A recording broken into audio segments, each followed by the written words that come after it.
From Ezra Miller's controversies to how the CW series will end, here's how Grant Gustin could be crowned the new Barry Allen of the DCEU.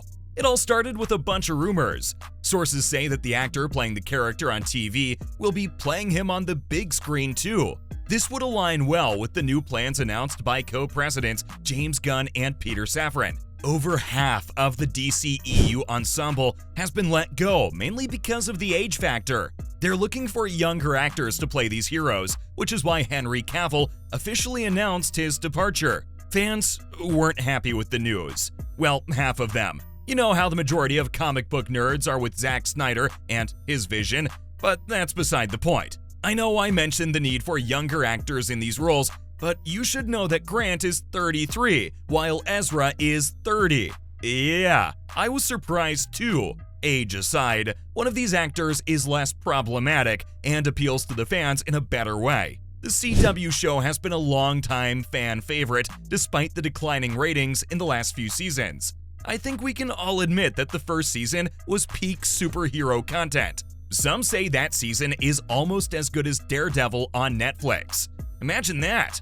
Grant has also often outshined the rest of the cast with his performances since he's known to capture the true essence of Barry Allen. It's like the guy injected comic book pages into his veins, which might explain the yellow lightning on the show. But why should he replace Miller in the first place? Well, fans don't support the current lead actor. Ezra has had a problematic few years full of erratic behavior that involves abuse and grooming. And you know how careful celebrities have to be lately. I'm not saying being progressive and mindful of others is a bad thing, nor am I calling it too woke. But this person literally attacked people singing karaoke. They've been accused of kidnapping a few members of a polyamorous family and forming a cult. Oh, they also delivered a cryptic message to the KKK. Yes, the Ku Klux Klan. Just an average Tuesday evening for the Star. Granted, pun unintended, threatening the Klan was low-key hilarious. It doesn't make up for their other criminal activity. They were charged with stealing alcohol bottles and other belongings of their neighbors in Hawaii. Dude, reports say you're worth $4 million. I'm pretty sure you can afford the finest bottles money can get you. But you should know that fans aren't mad about the felonies in particular. Okay, they actually are, but no one cares about stealing and a little fight here and there. There are levels to what they've done. For instance, Miller attacked indigenous women after calling themselves a queer icon. Calling yourself something like that requires not committing criminal acts. Is this really the kind of person you want the youth to look up to? Did I mention that they were accused of grooming a minor? A 12-year-old to be exact, whom they've known for quite some time. But there's more to the story than many people think. Apparently, Iron Eyes ran away from home and sought shelter with Ezra. Still kinda weird talking to a 12-year-old when you're pushing 30. Oh, the Fantastic Beast actor also allegedly kissed a fan at San Diego Comic-Con in 2017, where they represented the Flash.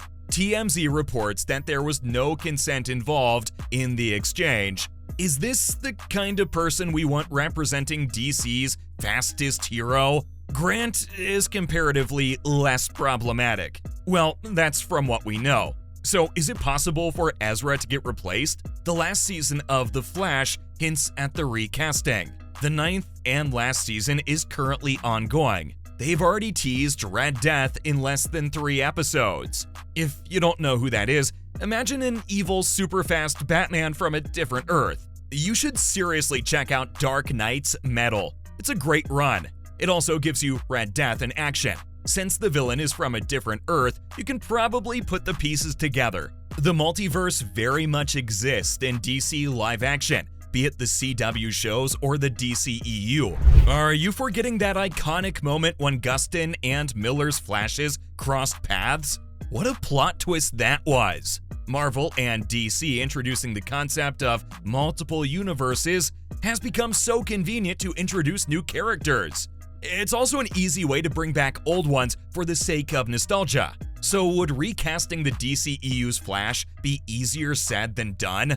Luckily for some Ezra haters, the show is predicting Grant switching universes. Multiverse have been used as a key plotline for the Arrowverse, especially the crossover episodes. A theory suggests that at the series finale, Barry will reset the timeline in an act of heroism. This would prevent Iris West from her impending doom, and align with that news headline that has been teased since the show first aired. Flash disappearing could only mean that this character has moved to another universe. As awesome as that theory is, I doubt the show will turn out that way. Red Death is probably the most sinister and dangerous antagonist the series has introduced. And yes, he can run circles around the Reverse Flash. It's only a matter of time till we see how the CW will make this villain work. Given their track record, they haven't done some of the big bads justice. Yes, I'm looking at you, Godspeed. But just because the Arrowverse is resetting, does that mean the DCEU should? You probably know this, but the movie will be soft rebooting the franchise. Why else do you think Gunn got rid of actors like Ben Affleck, Henry Cavill, and pretty much 90% of the cast we were so used to? It's sad, to say the least. I mean, these stars did so well with their roles, and the fact that we didn't get a satisfactory ending to their stories is so frustrating. But in the Guardians of the Galaxy director we trust. Even though his vision sounds too good to be true, the upcoming film will explore different timelines because of what fans picked up from the trailer released at the Super Bowl. Barry goes back in time so that his mother doesn't die at the hands of Eobard Thawne. This leads to him creating a universe with no metahumans and bigger threats. One of these includes the return of General Zod and his army of kryptonites using the World Engine on Earth. You know, the same one from Man of Steel. This time, Superman isn't here to help. We do have Supergirl though. So how will all these theories align to give fans what they want? The movie could end on a cliffhanger. These are all theories, by the way. None of this is confirmed. The trailer didn't give us much about how the film will be because we don't even know who the villain is. If it's Zod, then I'm sorry, but that would be so disappointing. Many fans wanted someone like Thawne as the antagonist of the movie, but don't you think it's a little too soon for someone like that to make an appearance in the franchise? Especially with how Gunn's plan is just taking its first step.